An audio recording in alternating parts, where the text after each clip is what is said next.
आज आइए हम एक दूसरे का आदर करो उपदेश शीर्षक के तहत परमेश्वर के वचन का साझा करें। 존중하라라는 주제의 말씀을 가지고 하나님 말씀 또 상고하는 시간 갖도록 하겠습니다. जिस दिन हम अपने स्वर्गीय घर में वापस जाएंगे, क्या हम अचानक आत्मिक देह में परिवर्तित नहीं होंगे? 즉 신의 몸으로 변모를 입지 않습니까? यदि ऐसा है तो केवल हमारे शरीर का ही रूपांतर नहीं होना चाहिए, लेकिन साथ ही और क्या बदलना चाहिए? हमारे सभी गुणों को भी बदलना होगा। 품성도 전부 이제 바뀌어야 됩니다. इसी कारण परमेश्वर ने हमें दूसरा पत्रस 1 में सिखाया है कि हमें ईश्वरीय स्वभाव में भाग लेना चाहिए।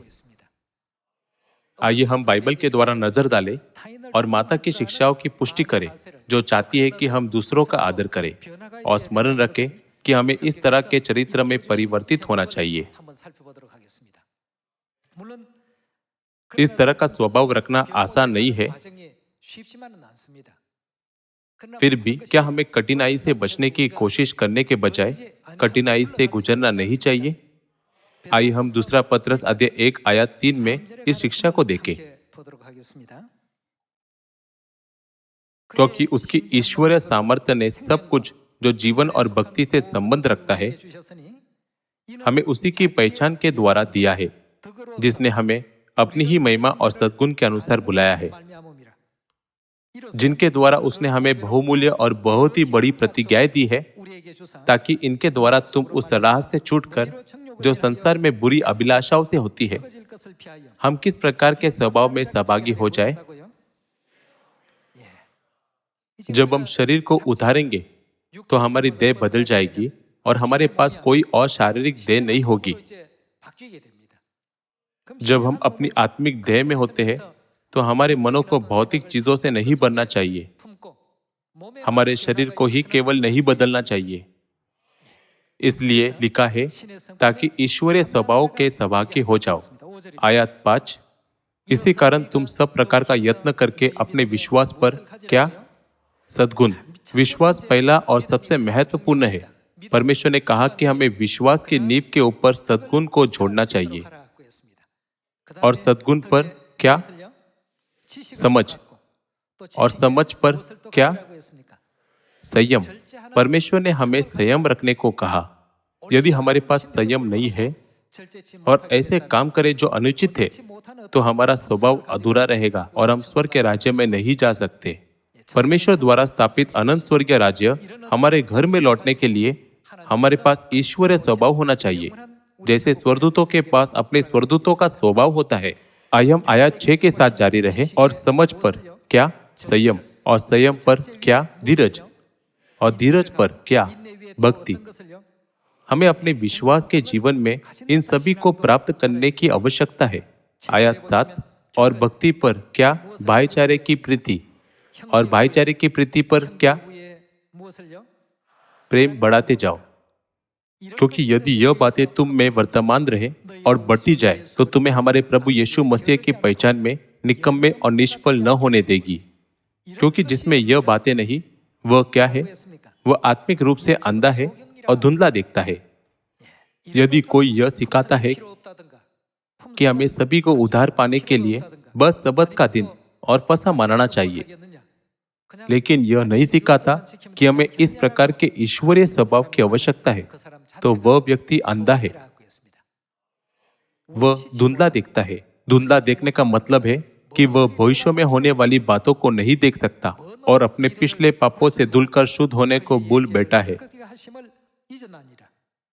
जो लोग सिखाते हैं या सोचते हैं कि हमें इन गुणों की जरूरत नहीं है, तो वे आखिरकार अतीत में किए गए पापों को भूलकर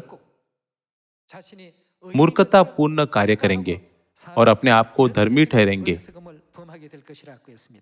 वचन 10, इस कारण हे भाइयों, अपने बुलाए जाने और चुन लिए जाने को सिद्ध करने का भली भांति यत्न करते जाओ, क्योंकि यदि ऐसा करोगे तो कभी भी ठोकर न खाओगे। परमेश्वर ने कहा कि हमें हमेशा इन चीजों को करना चाहिए, वरन इस रीति से तुम हमारे प्रभु और उद्धारकर्ता यीशु मसीह के अनंत राज्य में बड़े आदर के साथ प्रवेश करने पाओगे।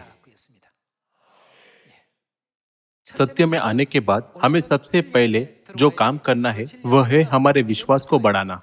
यदि आप कहते हैं कि आपके पास विश्वास है, तो आपको उस विश्वास के अतिरिक्त इन सभी गुणों को तैयार करना चाहिए।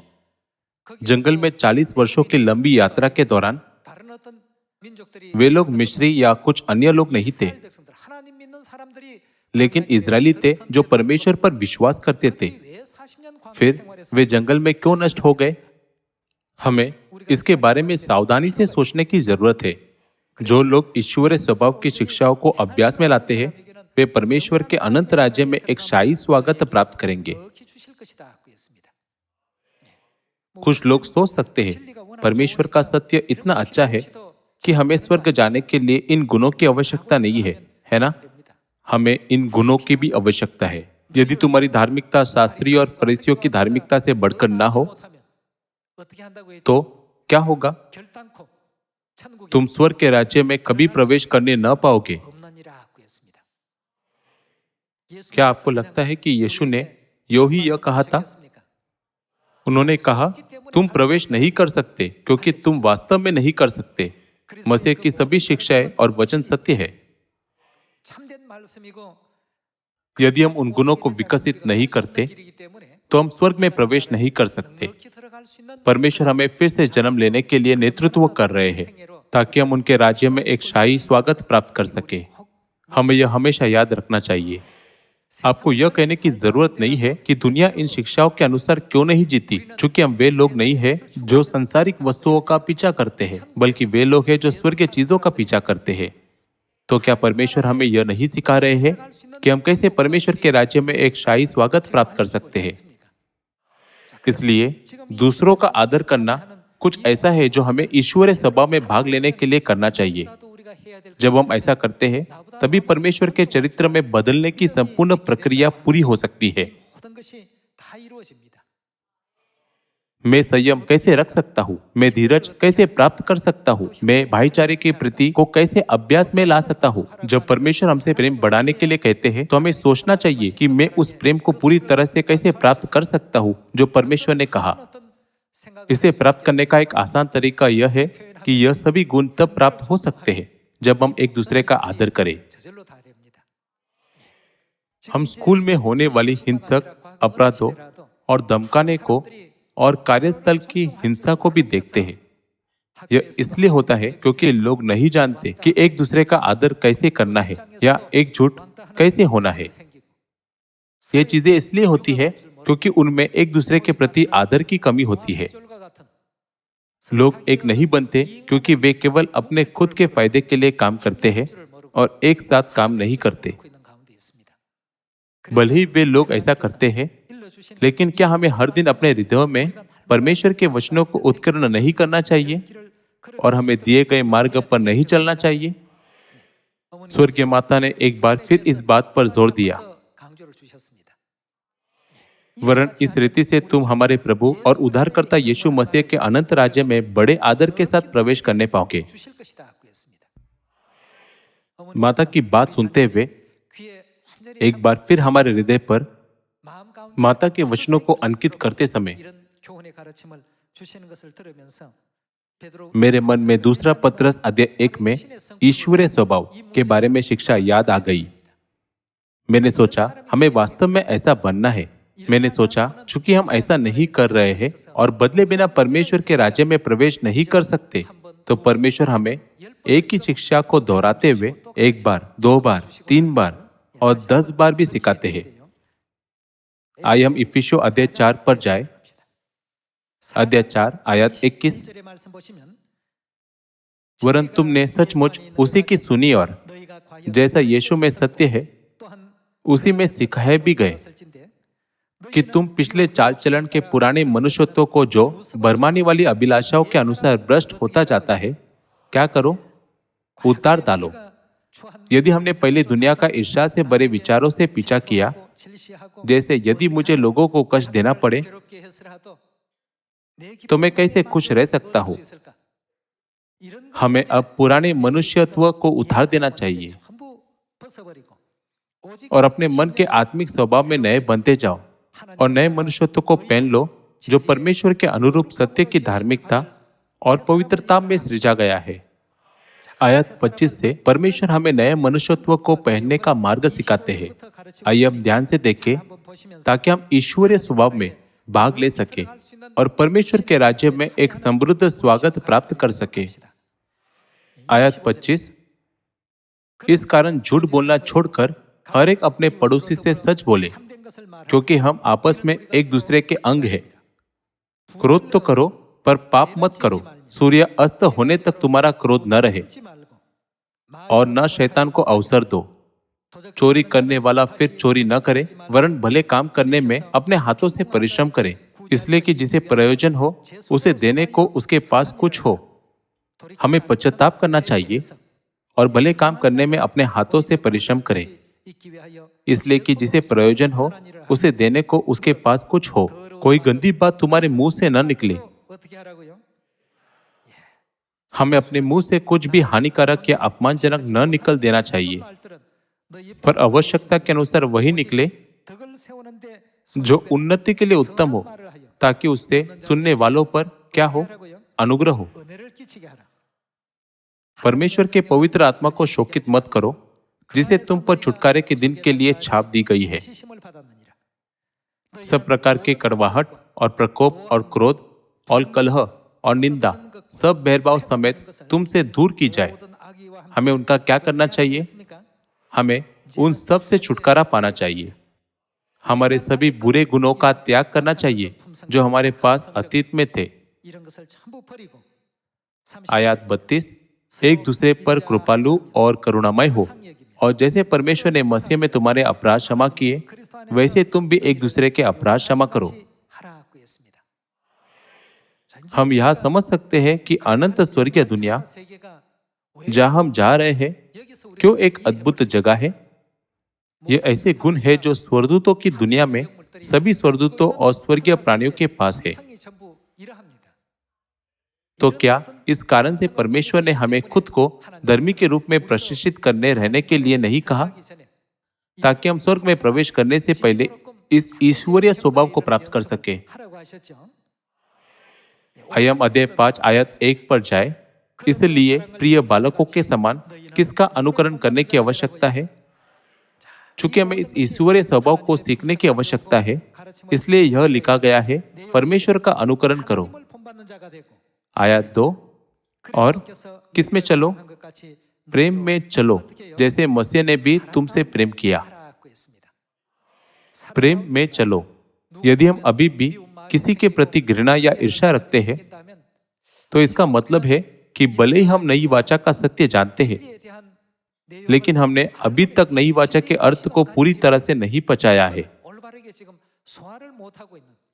यह ठीक वैसा है जैसे भोजन को बिना निगले अपने मुंह में रखना। परमेश्वर ने हमें इसे अभ्यास में लाने के लिए कहा, और प्रेम में चलो जैसे मसीह ने भी तुमसे प्रेम किया और हमारे लिए अपने आप को सुखदायक सुगंध के लिए परमेश्वर के आगे बैठ करके बलिदान कर दिया। आयत 3, जैसा पवित्र लोगों के योग्य है, वैसा तुम में व्यभिचार और किसी प्रकार के अशुद्ध काम या लोभ की चर्चा तक न हो, और न निर्लज्जता, न मूर्खता की बातचीत की, न ठट्टे की, क्योंकि यह बातें शोभा नहीं देती। वरन क्या सुना जाए? धन्यवाद ही सुना जाए, क्योंकि तुम यह जानते हो कि किसी व्यभिचारी या अशुद्ध जन या लोभी मनुष्य की जो मूर्ति पूजक के बराबर है, मसीह और परमेश्वर के राज्य में मिरास नहीं। हमें इन सभी निरर्थक विचारों से छुटकारा पाना चाहिए और विश्वास रखना चाहिए, और धीरज, संयम, प्रेम और भाईचारे के प्रति को रखना चाहिए, जैसे परमेश्वर ने हमें दूसरा पत्रस 1 में सिखाया है। हमें अपने विश्वास के हर पहलू में धीरे धीरे बदलाव करना चाहिए।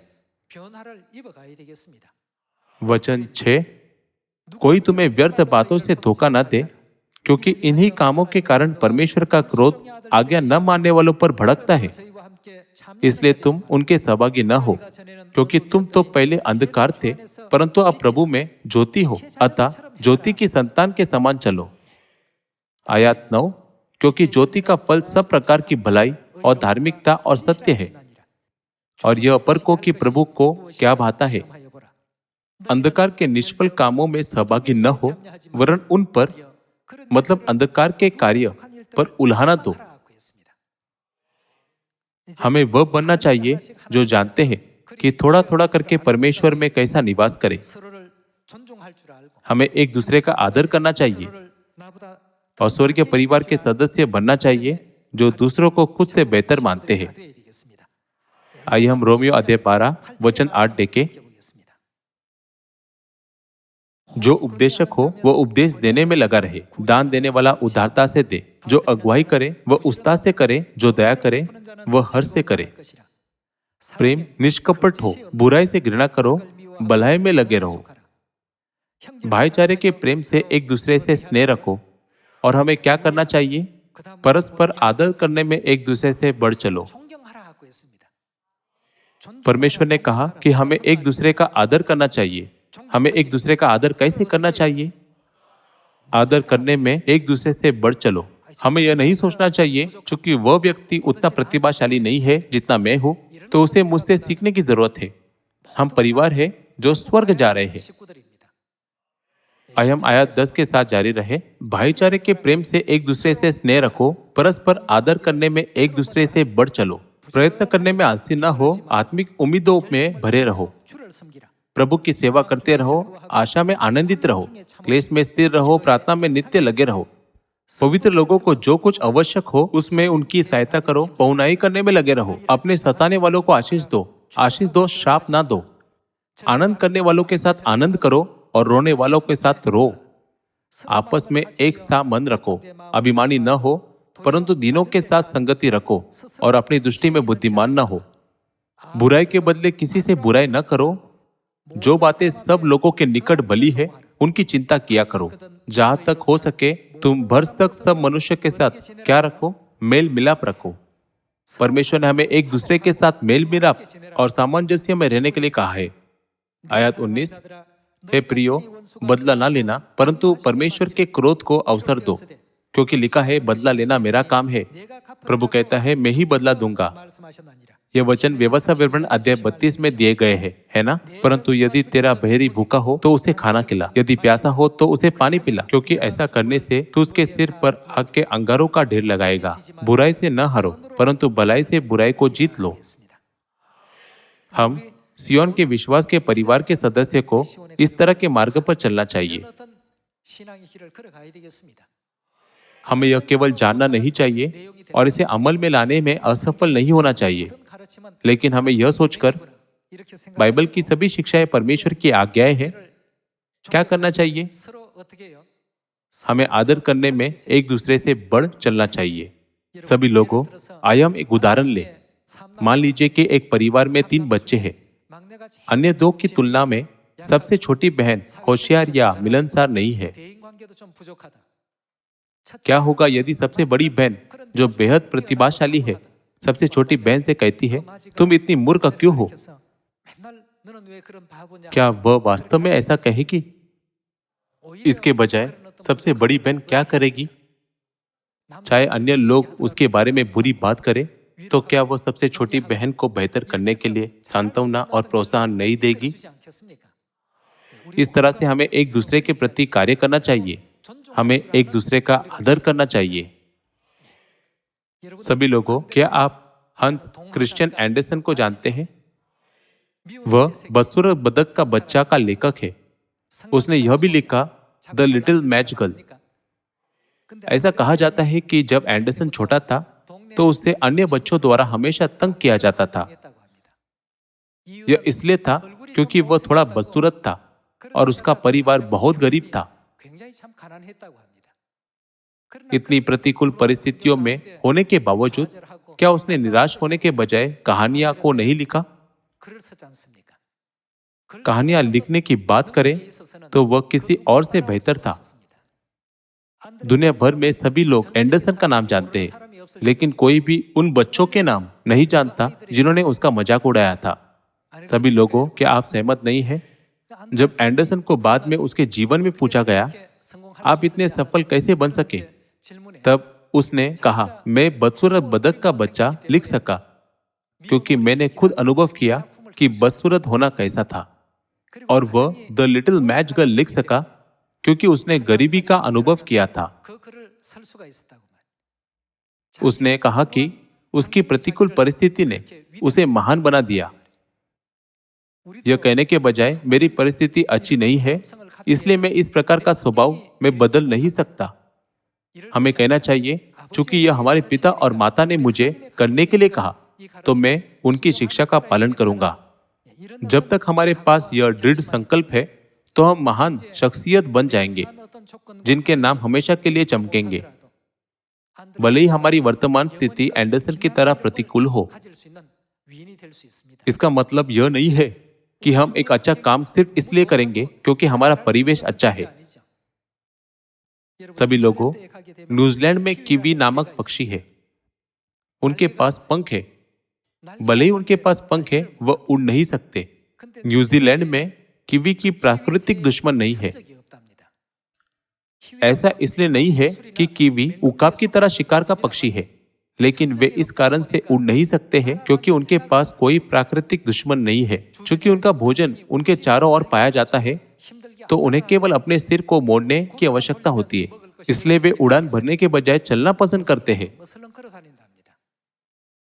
परिणाम स्वरूप उन्होंने एक पक्षी के रूप में अपनी मूल भूमिका खो दी है, और भले ही उनके पंख संलग्न है, उनका उपयोग उड़ान के लिए नहीं किया जा सकता। यह कितना दुखद है। आप मान सकते हैं, अच्छी स्थितियां मुझे बेहतर और उच्च पद प्राप्त करने देंगी। मुझे नहीं पता कि आप ऐसा सोचते हैं या नहीं, लेकिन यह सच नहीं है। सभी लोगों, आपको क्या लगता है, एंडरसन सुंदर पैदा नहीं हुआ था और वह गरीबी में पैदा हुआ था? हालांकि वह एक प्रतिभाशाली लेखक था। क्या वह एक विश्व प्रसिद्ध लेखक नहीं है? वह सदियों से प्रसिद्ध था। जब लोग एंडरसन का नाम सुनते हैं, तो वे कहते हैं, क्या वह बदसूरत बदक का बच्चा के लेखक नहीं है? वह प्रसिद्ध लेखक है जिन्होंने द लिटिल मैच गर्ल लिखा है। सभी लोग उनका नाम जानते हैं, लेकिन कोई नहीं जानता कि जिन बच्चों ने उनका मजाक उड़ाया, उनका नाम जॉन था या पॉल या कुछ और था। क्या यह सच नहीं है? हमें ईश्वरीय स्वभाव में भाग लेने के लिए परमेश्वर कभी कभी हमें विभिन्न कठिन परिस्थितियों में डालते हैं। जब हम चारों ओर देखते हैं, तो कोई भी ऐसा नहीं है जो इस पापमय संसार में हमारे लिए केवल अच्छी बातें कहता है। कभी कभी लोग हमें बहुत क्रोधित कर सकते हैं। हालांकि परमेश्वर ने कहा कि हमें आदर करने में एक दूसरे से बढ़ चलना है, एक दूसरे के प्रति विश्वास योग्य रहना है, भाइयों को संजोना है, और हमें अनंत स्वर्ग के राज्य में प्रवेश करने तक एक दूसरे को विश्वास को थामे रखने के लिए प्रोत्साहित करना है। सभी लोगों, आपने कलहंस पक्षी के बारे में सुना है ना? जब उनमें से एक भी बहुत थक जाता है, तो दो अन्य कलहंस उनके साथ पीछे रहते हैं और उसे अपनी ताकत पुनः प्राप्त करने में मदद करते हैं। और यदि कलहंस को गोली मार दी गई हो, तो वे तब तक उसके पास रहते हैं जब तक वह अपनी अंतिम सांस नहीं ले लेता। पशुओं की दुनिया में भी भाईचारे का प्रेम और एकता है। फिर सियोन में इस तरह का प्रेम कितना अधिक होना चाहिए। ऐसा करने से मुझे आशा है कि सभी सियोन के सदस्यों को अनंत स्वर्ग के राज्य में एक शाही स्वागत मिलेगा, जहाँ पिता और माता चाहते हैं कि हम जाएं। हमारे आसपास अनुकूल परिस्थितियों की तुलना में अधिक प्रतिकूल परिस्थितियां हैं। हमें इन स्थितियों के लिए आभारी होना चाहिए, भले ही उनमें थोड़ी कमी है। एंडरसन ने कहा कि यदि उनकी परिस्थितियां अनुकूल होती, तो वह कभी भी द लिटिल मैच गर्ल नहीं लिख पाता या बदसूरत बदक का बच्चा जैसी कहानी की भी कल्पना नहीं कर सकता। मेरा मानना है कि जो हमें बुरा बनाती है, यह बुरी परिस्थितियां नहीं है। बुरी परिस्थितियों के द्वारा कुछ हासिल करना महत्वपूर्ण है। परमेश्वर के राज्य में बड़े आदर के साथ प्रवेश करने के लिए हमें भाईचारे के प्रेम में एक दूसरे के प्रति समर्पण रहने और एक दूसरे का आदर करने की आवश्यकता है। पहले इन शिक्षाओं को अमल में लाने का प्रयास करें। उनमें ईश्वरीय स्वभाव को पहनने में हमारी मदद करने के लिए कई उपयोगी चीजें हैं। एक दूसरे का आदर करें और एक दूसरे को संजोए। हमें वो नहीं होना चाहिए जो इस तरह कहता है, एंडरसन तुम बेकार और बदसूरत हो, बल्कि हमें वह बनना चाहिए जो कह सकते हैं, एंडरसन आपके पास अपने लेखन के द्वारा कई सबक देने की एक महान प्रतिभा है, आपको इसका उपयोग करना चाहिए। उस तरह आप एक ऐसे व्यक्ति बन सकते हैं जिन्हें कई लोगों द्वारा सम्मानित किया जाता है। यह उस प्रकार का सियोन है जिसे पिता और माता चाहते हैं। इसलिए हमें भाईचारे के प्रति को रखना और आदर करने में एक दूसरे से बढ़ चलना चाहिए। जोश में कमी नहीं होनी चाहिए, लेकिन जीवन में परमेश्वर की सेवा करते हुए अपनी आत्मिक उत्साह को बनाए रखना चाहिए। स्वर्ग में पहुंचने के अंतिम क्षण तक आपको मेहनत से दौड़ने के लिए कहते हुए मैं इस उपदेश को समाप्त करना चाहूंगा। आपका बहुत बहुत धन्यवाद।